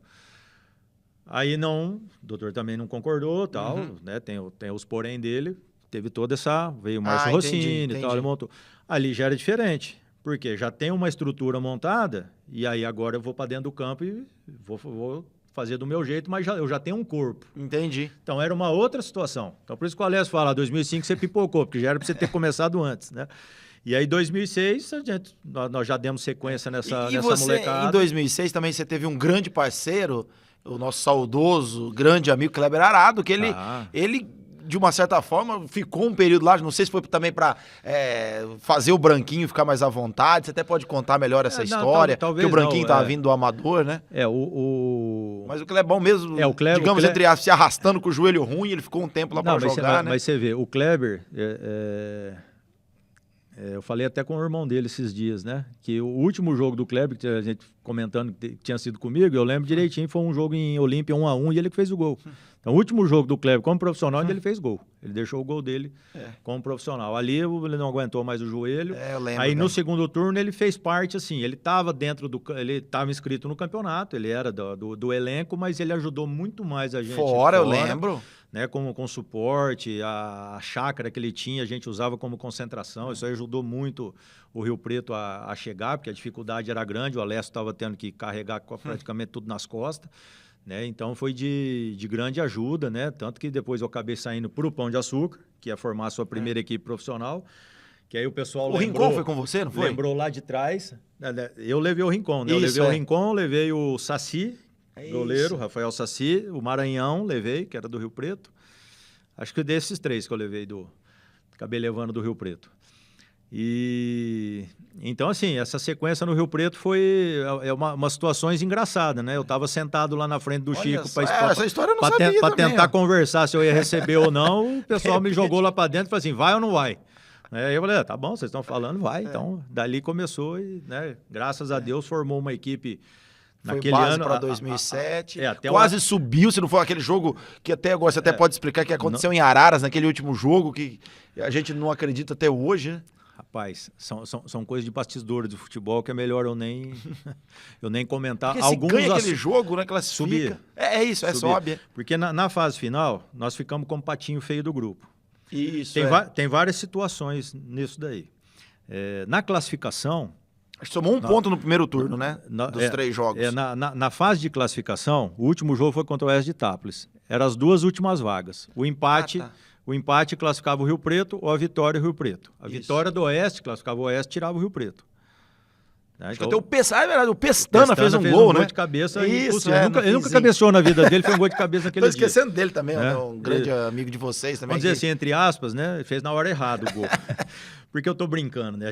Nós jogamos para vencer, porque o Oeste era uma boa equipe e você não podia correr risco. Claro. Por quê, Djalma? Não sei se você lembra na época, se a gente empatasse, nós ficaríamos no outro grupo, que tinha o Palmeiras B, que não podia subir. Ah, é verdade, Palmeiras B. Então era 3 para subir 2. O empate nos jogaria para aquele grupo. Que era a União São João, Barueri. Não, a vitória para esse grupo do União São João. O empate jogaria para o grupo do Palmeiras B. Só que você jogar com o Oeste, também dependendo só dele, de uma vitória, em um bom time, né, com estrutura, com dinheiro, e você correr o risco de ficar jogando para tentar administrar um empate e depois você toma um gol e não consegue empatar. Acho que faltava acho que era quase 40 minutos saiu o gol, né? 30 e alguma coisa. Que nós fizemos 1-0, que nós jogamos para ganhar. Então nós fizemos 1-0 e fomos no final do primeiro tempo o Oeste empatou. Não, eu digo o gol do Pestana ainda. Aí o jogo seguiu 1-1. Quando faltavam 10 minutos, o Oeste se lançou inteiro para frente para tentar o gol. Nós tivemos 2, 3 contra-ataques, não fizemos, que o goleiro do Oeste pegou, era o Pablo, né? Era um bom goleiro. Ele pegou umas bolas boas lá, né? E assim, a gente ficava sempre naquela, né? É o gol para tranquilizar, mas se também for no 1-1, eu não vou ficar triste, não. Né? E nessa toada aí vai o Pestana lá aos 38, me cabeceia, a bola quica no chão e cobra o goleiro, rapaz. Aí ganhamos de 2-1. Eu tava atrás desse gol. Ficamos todo mundo feliz, beleza. Só que assim, a gente queria mesmo, era um empate para ir para outro grupo, porque nós ficamos de patinho feio, né? Era Barueri, Guaratinguetá e União, né? Com muito dinheiro. Né, que já tinha, da prefeitura, aquela coisa toda. O Guaratinguetá com o grupo Sondas por trás, botando um monte de dinheiro. O Tadei estava no Guaratinguetá, né? Ele tinha saído do Barueri e tinha ido pro Guaratinguetá. E o Fecina tinha ido pro Barueri com o finado André Lino, que é daqui de Rio Preto. E União sempre E União, né? tinha sido rebaixado no ano anterior. Então o Pavan queria voltar já no primeiro ano para a Série A1, ele estava desesperado para já naquele ano ele voltar. Então nós ficamos de patinho feio, né? E aí nós fizemos 1 ponto com o União, perdemos, o único jogo que nós perdemos em casa para o Guaratinguetá, perdemos em Barueri. Isso, né? Quando virou o turno, Rio Preto eliminado. Fomos lá em Guaratinguetá. 10 mil pessoas no estádio, depois você pergunta isso pro Clebão quando ele vier, 10 mil pessoas no estádio já para comemorar, porque se o Guaratinguetá ganha aquele jogo, já estava praticamente com acesso. 10 mil pessoas para comemorar, nós vamos lá e ganhamos de 1-0 com o gol do Rodrigo Show. Aí falaram, rapaz, acho que nós vamos brigar para subir de novo. Porque o Show fazendo gol, então acho que nós vamos brigar. Aí vem aqui com o Barueri, o Branquinho destrói, né? Com o Barueri, 3-1. A diretoria veio inteira para comemorar o acesso. Vitória do Barueri já dava o acesso. Então vieram tudo para comemorar, fazer aquela festa, aquele negócio e tal. E o primeiro tempo, não sei se você lembra, virou 1-0 pro Barueri. Agora não tô me recordando. Eu lembro bem do jogo. Porque foi 1-0 para o Barueri no intervalo e no jogo em si eu fiz umas mudanças. Eu eliminei a famosa sobra. Né? Hoje as linhas de 4, as linhas você acompanha. Na época tinha a famosa sobra, né? Um marca, outro sobra e tal. E eu eliminei essa sobra, deixei o Mica como sobra. Para que eu ficasse também no mano a mano com a defesa do Barueri. Que eu não sei se você lembra, o zagueiro do Barueri era o Fábio Carilli. Não, agora você falando que na escalação só aparece Fábio, mas era o Carilli. Tá. Olha só. Então, para deixar no mano a mano, porque o Carilli já estava com 34, 35 anos, eu falei assim, eu vou deixar o Branquinho em cima dele. Eles falaram de o Branquinho no segundo tempo. Aí eu falei assim, e vamos ver quem vai ter medo primeiro. Se é o Barueri que vai puxar, se ele puxa uma sobra para cá, ele tem que tirar alguém dali, aí eu fico mais tranquilo. Se ele não deixar com sobra, eu vou ter o Branquinho mano a mano. Sei. E deixei o Branquinho aberto, lá naquele minhoqueiro conhecido dos Apas, né? O Branquinho vai ficar aberto ali e vamos rodar a bola e acionar o Branquinho. Eu ficava muito perto do lance e eu vi o que ele fazia lá com Falei, com 15 minutos ali naquele minhoqueiro, a defesa do Barueri vai miar, não vai aguentar. E não deu outro, né? O Branquinho acho que fez 2 gols, sofreu um pênalti, ou fez um e sofreu um pênalti. Foi 3-1. Nós viramos. Aí virou aquela euforia no vestiário, porque o Rio Preto passou... 7 pontos, O Rio Preto passou a depender só dele. Acabou o jogo, eu pedi para que todo mundo fosse para a chácara do Kleber já descansar, porque o jogo decisivo era no sábado. Sábado à tarde, Cara, entrou vereador, entrou eu não vou falar os nomes, são pessoas públicas de Rio Preto, todo mundo, fizeram aquela festa, nego dando dinheiro para jogador no vestiário, e aí nego já falando que, não, vamos lá que nós vamos fazer um churrasco ali, não sei o que tem, e assim, eu tentando organizar de todo mundo ir pro Kleber para tirar dessa euforia, Sim. né? Mas aí aquela Porque não tinha acabado o campeonato, isso que é incrível, né? Aquela situação do Rio Preto não ter a estrutura naquele momento necessária para... Então precisava ter ali já um ônibus. O jogador sai do vestiário, já entra já está combinado isso daí, ó, o ônibus já vai ficar parado, toma banho. Então não tive como segurar os jogadores. Entendi. Aí o que nós fizemos? Para que todo mundo se reapresentasse na quinta-feira, à tarde, já na chácara do Kleber. Né? Para a gente já ali fazer o trabalho com o Júlio de regeneração. Na sexta-feira, um trabalhinho tático leve ali no campo, a gente já tinha que viajar para Araras ainda. Para jogar no sábado, 3 horas da tarde. Então, assim, cara, foi aquela confusão. Era para se apresentar na hora do treino, o nego foi chegando 5h30 porque era fora de mão. O jogador do Rio Preto, os meninos, coitado, na época ninguém tinha carro. Sim. Todo mundo dependia de uma carona, dependia de uma condução, dependia de... Cara, foi praticamente... A quinta-feira foi meio que perdida, mas assim, ela podia ter sido perdida deles dormindo o dia inteiro. Sei. Ela podia ter sido perdida assim, né? Mas foi aquela confusão, um chegando 5 horas, outro chegando 4h30, o treino... Desculpa, Djalma, você me avisou, hein? Fica tranquilo. E assim, ficou essa confusão, né? Ó, tá todo mundo polo aquático. Fica cegado. E nessa situação, a gente não tinha o que fazer. Você tinha que falar, vamos para a chácara do Kleber. Era melhor tentar ir para a chácara do Kleber do que se apresentar no estádio. Entendi. Assim, a gente não tinha... Nós deixávamos pela cabeça dos meninos mesmo, porque era um time jovem que estava investindo na carreira deles, não tinha ninguém ali famoso. Tinha o Mica, que já estava encerrando a carreira, o restante era tudo molecada Muita querendo espaço. Nova, Então, você vai ficar sempre naquela, né? Pô, o cara vai descansar, vai dormir, porque ele sabe que tem um jogo decisivo. Mas como é que você controla uns meninos de 20, 21, 22 anos? Nessa euforia que acabou aquele jogo com o Barueri. Né? Então, sabe Deus para onde que foi essa turma. Né? Eu sei que se apresentaram na quinta-feira, mas se apresentasse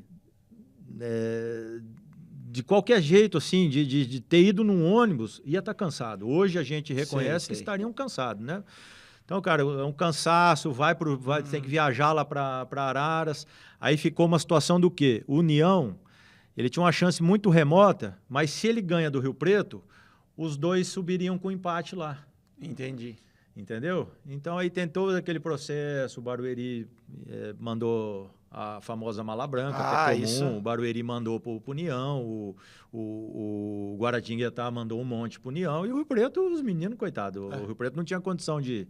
Né, o Alessio, com muito esforço, ele conseguia alguns jogos em casa, tirava do próprio bolso dele um dinheiro para dar uma... lembro. Para dar um menino comer uma pizza. O próprio Kleber também fazia um rateio com... Fazia ali. Acho que era livro de ouro, né? Tinha esse nome, não tinha? Livro de ouro. O Kleber organizou um negócio desse. Eu lembro que o maior dinheiro que esses meninos ganharam nessa Série A2 foi nesse jogo em Guaratinguetá, que o União ainda tinha interesse nesse jogo. Tá. O Pavan mandou R$10 mil na época para que fosse dividido. E acabou o jogo...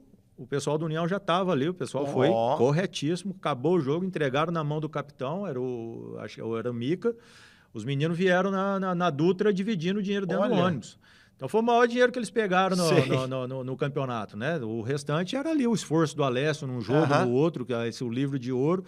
Então, cara, aí você competir contra essas 3 potências. E do outro lado ficou o Palmeiras B, que não podia subir. O Taquaritinga, que nós conhecíamos daqui, também não estava com aquela estrutura fantástica. Vamos dizer assim, numa concorrência com o Rio Preto, nós estamos iguais. E o Sertãozinho e o Rio Claro, né, que foram os dois que subiram daquele lado. Né, o Sertãozinho, tudo bem, tinha a estrutura financeira da época do Savenhago, né, mas era uma equipe que nós enfrentamos na primeira fase e jogamos de igual para igual os 2 jogos. Nós ganhamos em Rio Preto, perdemos em Sertãozinho. Era jogo pau a pau, né? Então, nós não sabemos se a gente tinha ido para o outro lado e ia subir, o que ia acontecer, né? A gente não quis correr o risco contra o Oeste de ficar de fora, que seria bem pior. E aí, desse processo, teve mais uma Copa Paulista para lapidar mais esses meninos, chegaram mais alguns garotos, né, para para ganhar corpo. Aí eu recebi o convite do Pão de Açúcar, fui para lá, o Rio Preto trouxe de volta o Luciano, né, que também tinha trabalhado na base, né? Não, e que tinha iniciado, né? É até engraçado de falar, porque o Luciano começou em 2006 como meu auxiliar. Né? Porque eu lembro dele da base. E depois também. ele recebeu uma proposta num time de Alagoas, eu não me lembro, né? E acabou saindo para treinar. A mesma situação que aconteceu comigo e o Rossini. Né? Eu estava ali com o Rossini, recebi uma proposta, saí, e o Luciano foi a mesma coisa, recebeu uma proposta, saiu, foi seguir a vida dele. E o Rio Preto, praticamente a mesma coisa. Eu acabei voltando um ano depois para o Rio Preto, o Luciano acabou voltando. Na minha saída, ele acabou voltando, pegou o time, encaixou certinho, né? Acho que contratações foi o Pitarelli, o Reivan, o Cacique e o Mário André. Isso, que chegaram para agregar nesse time, se eu não me engano. Você tem o Cleiton, que foi o artilheiro do campeonato, inclusive. Então. Que era mais veterano também. Quer outra história? Da onde surgiu o Cleiton? Dessa Copa Paulista da sequência, o primeiro jogo que nós fizemos foi contra o Oswaldo Cruz. O Cleiton era o centroavante do Oswaldo Cruz. Olha, e no time do Oswaldo Cruz, então, no time do Oswaldo Cruz tinha o Ronaldo Honorato, Honorato é de Rio Preto. Aquele que jogou no Santos, tomou aquele chapéu do Marcelinho Carioca, de Araraquara. Marconato. Ah, isso. Jogava no Oswaldo Cruz e um outro meinha que teve até uma passagem na Série A1 no América, me fugiu o nome agora, jogou em time grande também, estavam no Oswaldo Cruz. E o Cleiton fazendo uma fumaça danada. Acabou o jogo, eu falei pro Jairo, anota aí, esse 9 do Oswaldo Cruz pra Série A2 ano que vem. Ficou anotado. Olha. O Jairinho foi lá e... Aí o Feio foi o artilheiro do campeonato. Tem o mérito do Jairo, tá? Isso aí pode chamar o Jairinho, que aí é mérito dele. Porque já ficou anotado. Sim, olha que curiosidade, o Cleiton para que viesse na Série A2, porque nós estávamos perdendo o Kleber. Tinha muita proposta para o Leandro Love para sair. Tinha-se o risco dele sair, acho que até saiu, né, nesse ano. Saiu, o Branquinho jogou. Também não ficou, né? Então a gente tinha uma iminência de perder atacantes. Então a gente estava observando sempre atacantes, né? Para que pudesse ficar. Eu tinha trazido o Carlinhos, que veio do Irã, não sei se você lembra, depois a documentação não deu certo, ou ele recebeu uma proposta para voltar para o Irã, que a gente estava tentando reformular o ataque, que a defesa nós tínhamos. O Wesley também, você participou de alguma coisa ou não? Aí foi um outro caso. O Wesley é um outro caso, não tem participação minha, mas é um caso curioso. Se você quiser que eu conte, eu conto. Porque ele veio do Amador também, né? Em 2000 no final de 2006, eu indo para o Pão de Açúcar, nós fizemos um jogo em Frutal. Esse jogo de férias, essas coisas. Foi o próprio Dinan que arrumou esse negócio aí. E o Dininho, lembra do Dininho zagueiro? O Dininho estava lá participando, nós jogamos, fizemos o jogo, acabou o jogo, o Dininho falou assim, tem um menino lá em Itapajipe, você que gosta de observar jogador assim, do Amador, esses negócios e tal. E eu lembro que eu falei pro Dininho assim, Dininho, se eu chegar no Pão de Açúcar, num time que vai sendo formado agora, falar pro Brunoro que eu tô levando um jogador do Amador, de Itapajipe, de 23 anos, 22 para 23 anos, com a base que eles trabalham há 4 anos, e vai ser formado um time agora que só pode usar 3 acima de 23. Como é que eu explico isso para ele? Ele vai falar, contratei um louco, vou mandar esse cara embora. Né? O Rio Preto, a gente já tinha esse trabalho aí, a gente apostava nisso, acreditava nisso, né? E abrimos as portas pro Branquinho, pro Patote, teve antes o Bar, né, que era também, lateral direito. Verdade. Então, a gente já tinha essa tradição, assim, vamos dizer, que a gente dava realmente as oportunidades, né, para algum destaque do futebol amador. E o Dininho comentou comigo, né, e até na época ele me falou o nome, né, que ele não falou... Zilei, ele falou Zilei, ele falou Zilei, falou o apelido dele, que era o Zilei e tal. E eu falei assim, cara, mas tenta no Rio, com essas palavras. Não sei se foi o Dininho, tá? Tô contando a história, porque eu não sei se depois ele chegou no Rio Preto através do Dininho, porque eu acho que ele chegou através do Fernandinho e do Sport Fernando. Ah, verdade. O Fernandinho era alguma coisa, era o empresário dele. E eu não sei se o Dininho chegou a falar alguma coisa com o Fernando, porque o Fernando prestava serviço sempre lá para a prefeitura de Itapajipe, alguém deve ter falado, não sei também se foi o Dininho, eu tô contando a história, porque o Dininho me falou, o Dininho me falou do Zilei, né? Mas o Zilei, ele nem sabe dessa história. E assim, eu falei, infelizmente eu tô indo lá pro Pão de Açúcar, não posso fazer esse tipo de coisa agora, senão eles vão me chamar de maluco. Então, mas tenta no Rio Preto, cara. Vai ver lá a possibilidade. Fala, beleza, qualquer coisa eu vejo lá, tal. E eu segui lá na festa, e a minha vida seguiu, do Dininho seguiu. E passou um tempo, o Zilei tinha um Zilei no Rio Preto. Ele chegou, né, cara? Ele demorou um pouco pra ser colocado mesmo pra jogar. E quando entrou, os gols decisivos pra subir, dos 2 jogos contra a União e Botafogo, ele é muito foram leve, dele. Ele é muito rápido, né? Jogador muito rápido, assim. Teria me ajudado até no Pão de Açúcar. Mas como a gente vai saber, né? Então, a forma que ele chegou no Rio Preto, eu não sei. Sei que, graças a Deus, naquele período, o Rio Preto abria as portas para esse tipo de trabalho. Deu certo, né? Ajudou bastante aí. Ajudou bem o menino também, né? Mas eu não sei, a forma que ele chegou, eu não sei. Agora, Ricardo, eu te pergunto, você estava em 2006, 2007, um pouco mais à distância, mas torcendo. O que você acredita que de 2006 ficou de aprendizado para 2007, para não ter aqueles mesmos erros que você está dizendo aí, de repente oba-oba e tudo mais? Porque 2007, a arrancada foi incrível, né, no quadrangular. Começou diferente do quadrangular de 2006, né, que vocês começaam mal para reagir depois. Isso. Já 2007 ganhou os 3. Ganhou uma folga. Né, para depois perder 2 e empatar a última. Eu não estava presente nesse daí, né? Porque eu até estava muito distante, né? Já trabalhando em São Paulo. Mas eu fui ver a estreia do Rio Preto contra o Nacional. O Rio Preto perdeu de 5-0. Foi. Eu fui assistir a estreia, fiquei tão chateado, tão triste. Né? Mas depois o Luciano fez algumas modificações meio que radicais, né, de mudança de peças dentro da equipe. O Mário e o Cacique chegaram. Houve a chegada e a inserção de outros elementos aí que modificou o Rio Preto. Uma coisa que assim, eu ouvi muito ao longo do campeonato, de equipes que vieram jogar contra o Rio Preto, tal, que o pessoal falava naquele ano, o Rio Preto não fez mais jogo noturno. Era 3 da tarde. Então, teve o 5-0 do Guarani, que o jogo não acabou ainda. Não, que não foi mais porque caiu a chuva. O Rio Preto tirou o pé, né? Porque senão era mais. O jogo acabou com 28 no segundo tempo, por causa da chuva. Era para ser mais. Então, muita gente falava assim, que estava muito difícil jogar em Rio Preto 3 horas da tarde, porque o minhoqueiro, começo de ano, a umidade chove muito, fica mais pesado. E aí, lógico, o Rio Preto se preparou para isso, né? Com o Júlio, a parte física, essas coisas, né? Além da parte estrutural e tática do Luciano, mas você jogar em Rio Preto 3 horas da tarde, né? Você tendo um time que consegue sufocar o adversário, né? Não é que o Rio Preto joga 3 horas da tarde, então vamos jogar 3 horas da tarde que nós vamos subir. Não, você tem que ter um time que saiba jogar 3 horas da tarde. Então, era uma equipe ainda jovem, né, com peças boas e determinadas. Né? Eu conheci o Cacique, conheci o André, conhecia praticamente o time inteiro. Eu sabia que, né, a molecada não ia baixar a guarda nunca. Então, eu acho que isso aí, a mudança do horário e a tabela, caía todo jogo de meio de semana, o Rio Preto não viajava, era aqui. Então, cara, facilitou. E depois no quadrangular, você vencer a estreia em Mirassol, que era o clássico direto, fora. E aí você, os 2 em casa aqui, foi um na quarta e um no sábado, 3 da tarde. E você fazer 2 jogos em casa, praticamente numa sequência, os adversários tendo que viajar, para jogar 3 horas da tarde nesse minhoqueiro. Foi o prato cheio para que o Rio Preto fizesse a gordura que fez.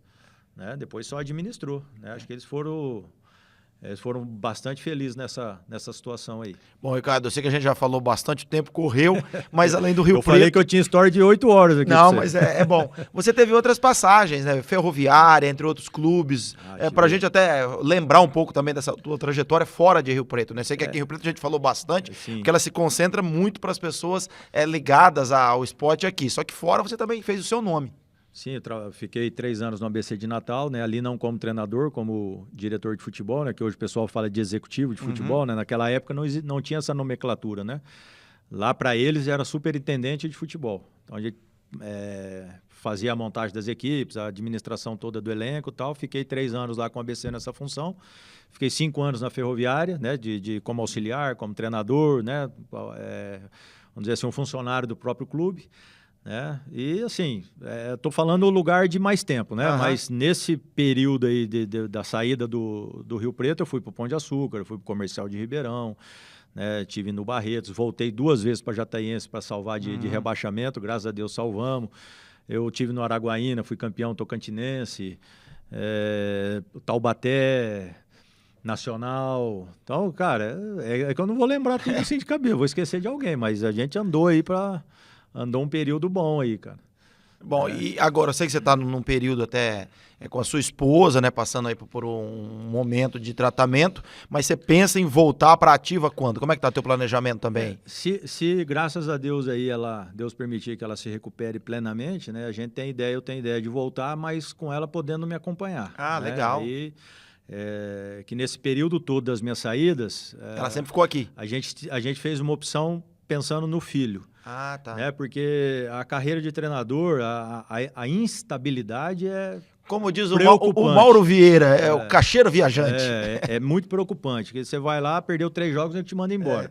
Não adianta que você fez um contrato de 3 anos, dá 3 meses, né, que te manda Menino embora. matriculado na escola e tudo Aí mais. você imagina, vai uma outra escola, faz ali novas amizades, professores diferentes. Então, a gente preocupava dele não ter uma estabilidade para estudar, então a gente preocupado com o futuro, nós fizemos a opção de que, né, e assim, todo o contrato, até no ABC, né, que é um local bem longe, né, que eu fiquei mais tempo, no meu acerto com o presidente, tinha uma vinda por conta do clube, uma vez por mês eu vinha para Rio Preto e ficava 5, 6 dias, resolvia as coisas pelo celular. Sei. Não tinha WhatsApp, não tinha, era e-mail e celular, mas eu vinha, estava no acordo, né? Eu não posso deixar de vir.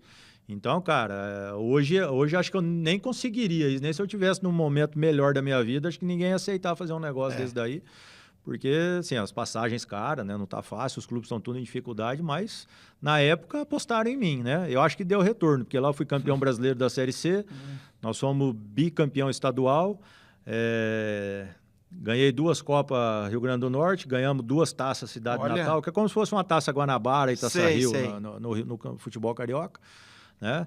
Inserimos num ano lá um clube na 2ª divisão para motivar o campeonato Potiguar do acesso e nós fomos campeões, né? Então acho que eu deixei uma história razoável nesse período de ABC. Bom, Ricardo, agora a gente está chegando aqui num momento especial no programa, onde eu vou até te passar o álbum aqui, ó, do lado de quem você vai ficar, ó. Ednan Leal. Olha aí. Esse aqui é um amigo que a gente tem desde que esse aqui me acolheu quando eu cheguei no América. Eu te falei que foi uma situação que eu cheguei de contusão, desacreditado. Quem apostou em mim foi o seu Pedro Favarini e o Galo, né? Que apostaram, o Marcão Favarini também avalizou que essa troca fosse feita.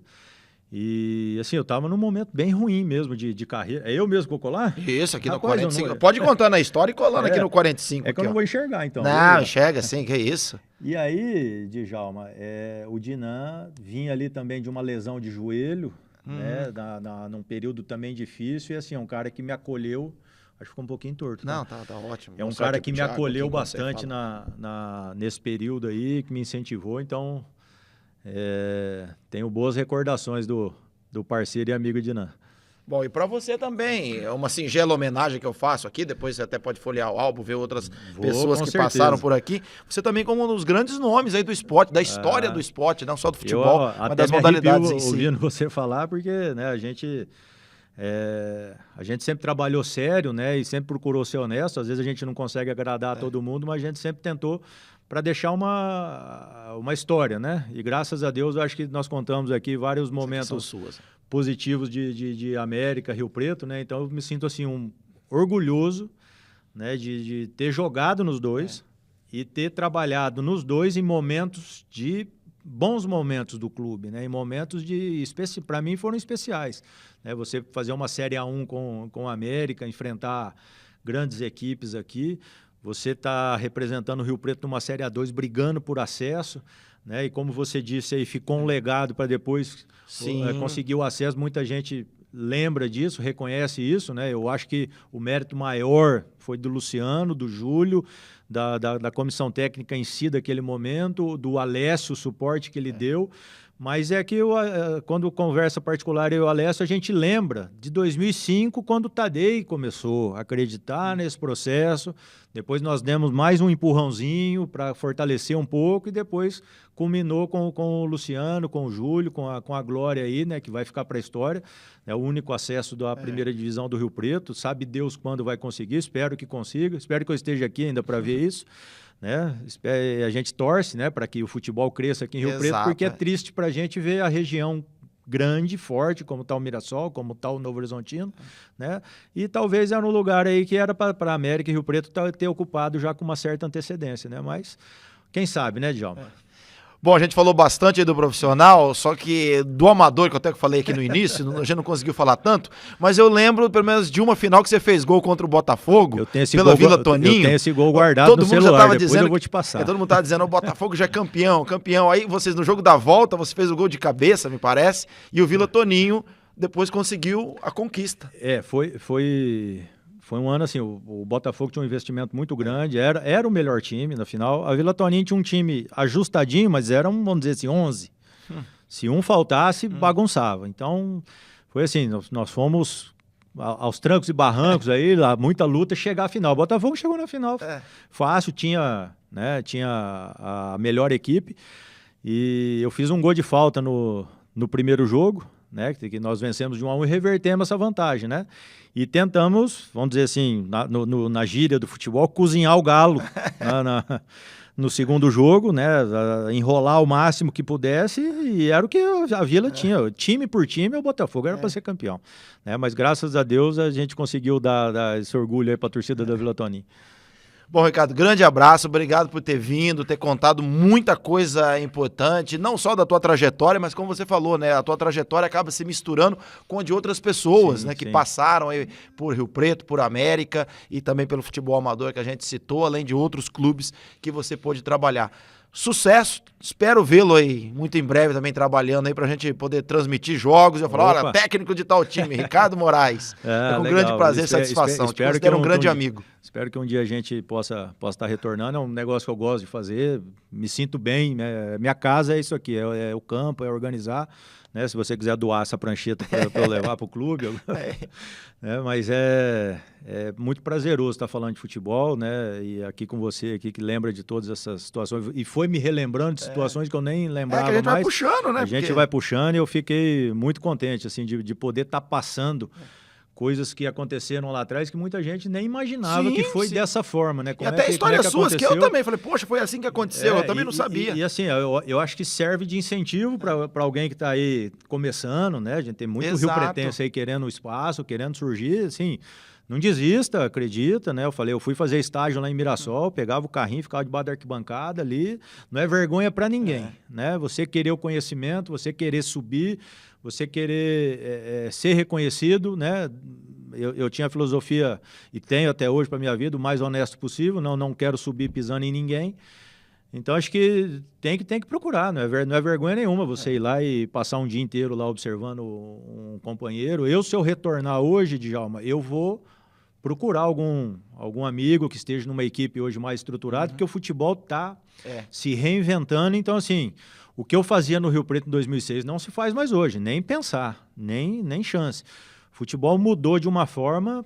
Na época do Rio Preto, a comissão técnica tinha 4 integrantes. Hoje assim, para você iniciar um trabalhinho razoável, você tem que ter 8 na comissão técnica, né? Então, você pega uma comissão técnica de time grande hoje, são 14, 15 elementos.